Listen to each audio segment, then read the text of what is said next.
tún ti ṣẹlẹ̀ o ẹ wá gbọ́ ohun tó tún ṣẹlẹ̀ láàrin Fúnkẹ́ Akíndélé àti Toyin Abraham ìyẹn Oversabi àǹtí tíá níbi ìfilọ́lẹ̀ èyí táwọn olóyìnbó máa ń pè ní movie premiere ti The Return of Omotara Johnson eléyìí tún gbẹnu tọ́ àwọn ènìyàn ti bẹ̀rẹ̀ sí ní bu ẹnu àtẹ́lu Mercy Aigbe látàrí ohun tó ṣe fún ọkọ rẹ̀ ìgbà kan rí tó bí àwọn ọmọ rẹ̀ fún ó ti wá tún ṣẹlẹ̀ o níṣe ni a rí obìnrin kan tó bọ́ sórí ayélujára láti fi ẹ̀sùn kan Táyé Currency ìyẹn ọ̀kan lára àwọn olórin fújì wa táwọn èèyàn sì ń gbèpò yẹnu pé ọ̀rọ̀ yìí ò gbọ́dọ̀ jẹ́ bẹ́ẹ̀ kódà kò gbọ́dọ̀ jẹ́ Táyé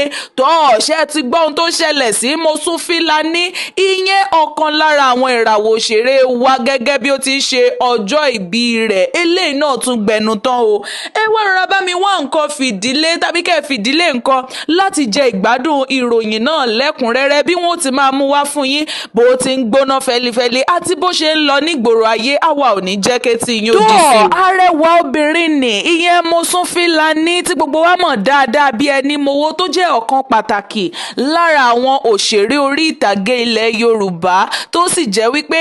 ṣùgbọ́n kò sí ní orílẹ̀-èdè Nàìjíríà lọ́wọ́lọ́wọ́ báyìí ṣùgbọ́n ògùn náà gbòǹgbò náà sì ni nítorí wípé wọn ò gbàgbé Orísun àwọn náà la rí tí fọ́nrán wọn bọ́ sórí ayélujára ìyẹn lábẹ́ ọ̀sẹ̀ tá a lò tán yìí wípé wọ́n ṣe ọjọ́ ìbí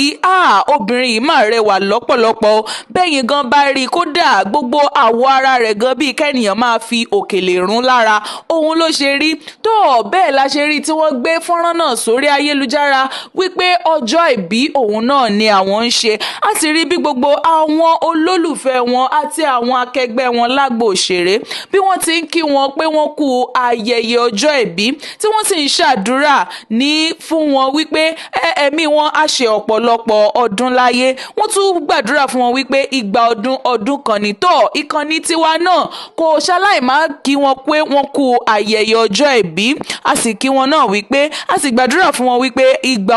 ọdún kan ní ẹ̀mí á tún máa ṣe ọ̀pọ̀lọpọ̀ ọdún láyé ẹ̀yin náà bá wa lọ sí abala àríwísí lábẹ́ fọ́nrán yìí kí ẹ bá wa lọ tẹ̀ síbẹ̀ wípé wọ́n kú ayẹyẹ ọjọ́ ìbí àti wípé ẹ̀mí á ṣe ọ̀pọ̀lọpọ̀ ọdún òun náà ni àrígbọ́ tá a ní ká mú wá sí etí ìgbọ̀yìn ó wá tún ti ṣẹlẹ̀ obìnrin kan ló bọ́ sórí ayélujára tí ó pera rẹ̀ ní ìyá Rolex D ló bá bọ́ sórí ayélujára ló fi gbàjarè síta láti jẹ́ kí àwọn ọmọ Nàìjíríà kó gba òun ó ní kí wọ́n jọ̀ọ́ jàre kí wọ́n bá òun bẹ Táyé Currency tí gbogbo wa mọ̀ dáadáa wípé ó jẹ́ ọ̀kan lára àwọn olórin fújì wa àti tó sì jẹ́ gbajúgbajà tí gbogbo àwọn èèyàn mọ̀ tí gbogbo àwọn ènìyàn sì ń fẹ́ òun náà ni Táyé Currency tí a ó dún ní kì í ṣe àìmọ̀fó lóko nítorí wípé bó bá ń dá bí ẹdun tó ń rọ̀ bí òwe lóde àríyá báyìí níṣe ni gbogbo àwọn ènìyàn ó máa sọ̀dí wùkẹ́ bí obìnrin náà ti wá bọ́ sórí ayélujára rẹ̀ tó ní níṣe ni Táyé Currency ó ti ọmọ òun mọ́lé látàrí ẹ̀sùn kan eléyìí tí ó fi kàn ó ní Táyé Currency ló ní kí ọmọ òun kó bọ́ sórí ayélujára kó lọ máa bú Pasuma ṣùgbọ́n nígbà tí ó ní òun ò ní ṣe bẹ́ẹ̀ ló bá wé gbogbo àwọn ẹ̀sùn yìí mọ́ lẹ́sẹ̀ ó ní ó ti tó bí ọjọ́ mélòó ní ìsìn tí ọmọ òun ti wà ní gbọ̀ngàn àwọn ọlọ́pàá tí ó ti sọ wípé kí wọn ó tì mọ́lé ó ní níṣe ni Táyé Currency ń fi ọwọ́ lágbá òun lójú eléyìí ló bọ́ sórí ayélujára táwọn ènìyàn sì bẹ̀rẹ̀ sí ní gbà bí ẹni gbàgbá ọtí wípé kò yẹ kó jẹ́ Táyé Currency òun ni ó máa wu irú ìwà báyìí bẹ́ẹ̀ làwọn ènìyàn bẹ̀rẹ̀ sí ní gbèpò yẹnu tí wọ́n sì ń gbé káàkiri lórí ayélujára ọ̀rọ̀ yìí ti wá di rántó lórí ayélujára báyìí tó sì ti di wípé olúkálukú kan ṣáà ń sọ gbogbo eléyìí tí wọ́n mọ̀ nípa rẹ̀ ní ọ̀pọ̀lọpọ̀ àwọn ènìyàn ni wọ́n nítorí wípé ó jẹ́ gbajúmọ̀ òun náà ni obìnrin yìí ṣe bọ́ sórí ayélujára láti wá máa sọ gbogbo irú nǹkan báyìí nípa Táyé Currency bẹ́ẹ̀ làwọn míì náà tún fojú ọ̀tọ̀ wò wípé kò yẹ arábíyámọ́ òun ni ó ta ìyá tí à ń sọ nípa rẹ̀ yìí nítorí wípé ó jẹ́ kí gbogbo àwọn ènìyàn mọ̀ pé ọmọ òun gangan òun ni Rolex D ó wá ní kí àwọn ọmọ Nàìjíríà àti gbogbo àwọn ènìyàn kí wọ́n jọ̀ọ́ jàre kí wọ́n bá òun bẹ ìyẹn Táyé Currency olórin olórin fújì wa wípé kó jọ̀ọ́ kó fi ọmọ òun lọ́rùn sílẹ̀. Èyí náà ni ọmọbìnrin náà sunkún wá sí orí ayélujára tó gbé wá taníkámú wá fún ẹ̀yin olólùfẹ́ wa náà, nítorí wípé ohun tí ó bá ń lọ nígboro ayé báyìí òun náà ni àwa máa ń fẹ́ jẹ́ kí ẹ gbọ́. Tó ó wá tún ti ṣẹlẹ̀ báyìí o, Mercy Aigbe ìyẹn ìyàwó Diona tí gbogbo wa mọ̀ dáadáa gẹ́gẹ́ bí arẹwà àti ìràwọ̀ òṣèré ìyẹn lágbo òṣèré tíátà ní ilẹ̀ Yorùbá. Gbogbo wa náà ni a mọ̀ Mercy Aigbe dáadáa. Tó ibi táwọn ènìyàn ti wá bẹ̀rẹ̀ sí ní sọ̀kò ọ̀rọ̀ sí Mercy Aigbe tí wọ́n sì ń bu ẹnu àtẹ́lù òun náà ni wípé bó ti ṣe ayẹyẹ ìparí ọdún àti ìkẹ́kọ̀ọ́jáde ti ọmọ rẹ̀, wọ́n ní níṣe ni àwọn wá bàbá ọmọ yìí tì níbi ayẹyẹ yìí ṣùgbọ́n àwọn ò rí, léyìí tó wá jẹ́ wípé Adékàzì èyí ọkọ tó ń fẹ́ nísìn òun ló wá ń ṣe ojúṣe gẹ́gẹ́ bí bàbá. Wọ́n ní kí ló dé tí kò jẹ́ kí bàbá ọmọ gangan kó wá ṣe ojúṣe bàbá níbi ayẹyẹ ọmọ rẹ̀, pé òun ló ṣàní nǹkan rẹ̀, níṣe ni kò yẹ kó fọwọ́ rọ́ sẹ́yìn, níṣe ni ó yẹ kó wá ṣe ojúṣe rẹ̀. Bẹ́ẹ̀ làwọn ènìyàn ṣe bẹ̀rẹ̀ sí ní gbọ́rọ̀ epo yẹnu wípé àti ẹ̀gbọ́n ti eléyìí tó jẹ́ òkè òkun ló ti kẹ́kọ̀ọ́ jáde ìyẹn ní ti yunifásítì, ká tún wá gbọ́ ṣé ti èyí tó wá tún wà Nàìjíríà yìí ṣé kò yẹ kí ó gba ọkọ àtijọ́ rẹ̀ yìí láàyè láti wá ṣe ojúṣe gẹ́gẹ́ bí bàbá ni. Tó làwọn ènìyàn bá tún fi ojú mi wò ó ni wọ́n bá tún sọ wípé kí ó ṣe eléyìí tó tọ́ kó tó di wípé ọkọ rẹ̀ yìí yóò tún bọ́ síta láti wá máa sọ òyìnbó tàbí kọ òyìnbó, pé àwọn ò fẹ́ gbogbo irú èyí lórí ayélujára. Bẹ́ẹ̀ la ṣe rí táwọn ènìyàn bẹ̀rẹ̀ sí ní gba ọ̀rọ̀ ibi ẹni gbàgbá ọtí. Àwọn kan ní tó bá jẹ́ wípé ọkọ gangan ló ti yọ̀ǹda gbogbo àwọn ojúṣe wọ̀nyí fún Mercy Aigbe ńkọ́ tó jẹ́ pé ó ní òun ò lọ́wọ́ sí, àti wípé tó bá jẹ́ wípé òun gangan fúnra rẹ̀ ni kò fẹ́ ṣe gẹ́gẹ́ bí bàbá ńkọ́, pé káwọn èèyàn kí wọ́n máa béèrè nǹkan dáadáa kó tó di pé wọ́n ó máa dá ẹjọ́ lórí ayélujára. Láwọn mìíràn náà bá tún sọ wípé ojú kòkòrò òun ló gbé Mercy Aigbe ìyẹn aya Diona dé ilé Adékàzì, wípé torí wípé ọkọ rẹ̀ àtijọ́ yìí pé bóyá torí pé kò lówó tó Adékàzì ni. Ọ̀rọ̀ yìí ó ti wá ń lọ rọ̀ǹtò lórí ayélujára, kódà níṣe ni àwọn ènìyàn ń gbèpò yẹnu tí wọ́n sì ti bẹ̀rẹ̀ sí ní sọ oríṣiríṣi nípa Mercy Aigbe báyìí. Oko ọ̀rọ̀ báyìí òun ni wọ́n ń jù lu Mercy Aigbe, bẹ́ẹ̀ ni wọ́n ń fọ́ ògúlùntù àwọn ọ̀rọ̀ kò bá kùn gbé sí Mercy Aigbe ìyẹn aya Diona tí ẹ gbọ́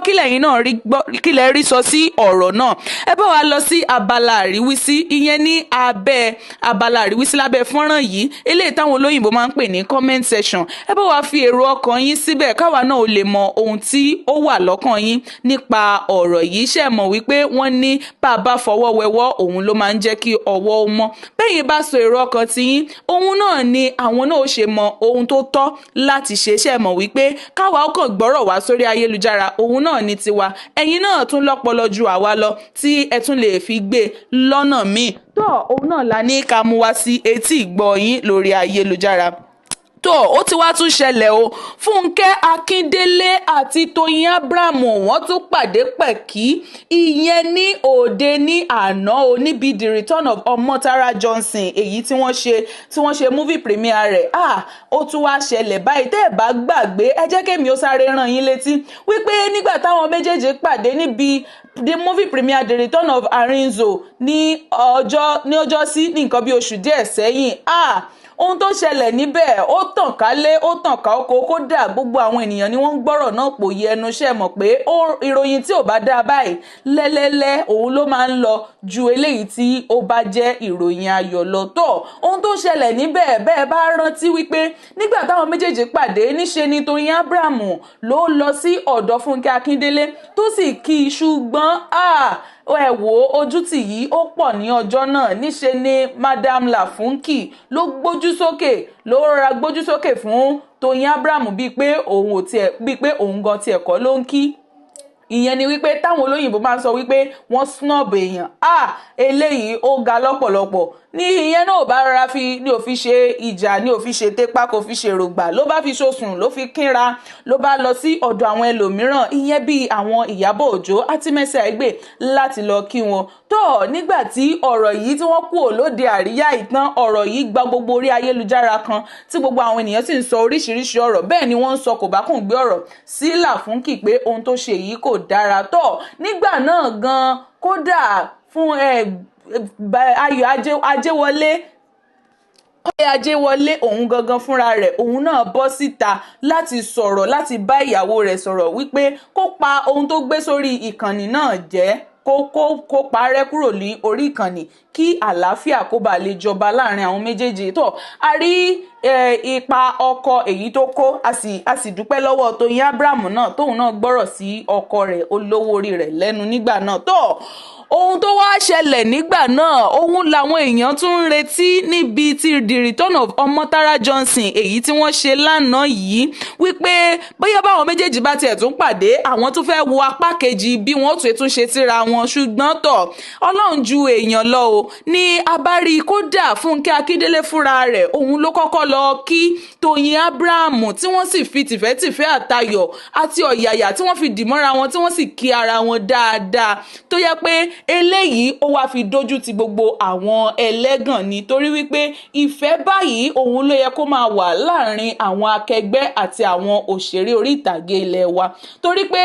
àwọn náà ni ọ̀pọ̀lọpọ̀ àwọn ènìyàn ń wò tí gbogbo àwọn ènìyàn sì ń wò gẹ́gẹ́ bí àwòkọ́ṣe torí wípé wọ́n jẹ́ gbajúmọ̀ àti gbajúgbajà kò wá yẹ kí irú àwọn yánpọnyánrin báyìí kó máa lọ ní àárín wọn òun náà la rí gbọ́ tá a ní ká mú wá sétí gbọ́ yín pé kò sí rògbòdìyàn kankan láàrin Toyin Abraham àti Fúnkẹ́ Akíndélé níbi the return of Omotara Johnson movie premiere èyí tí wọ́n ṣe ní àná òde yìí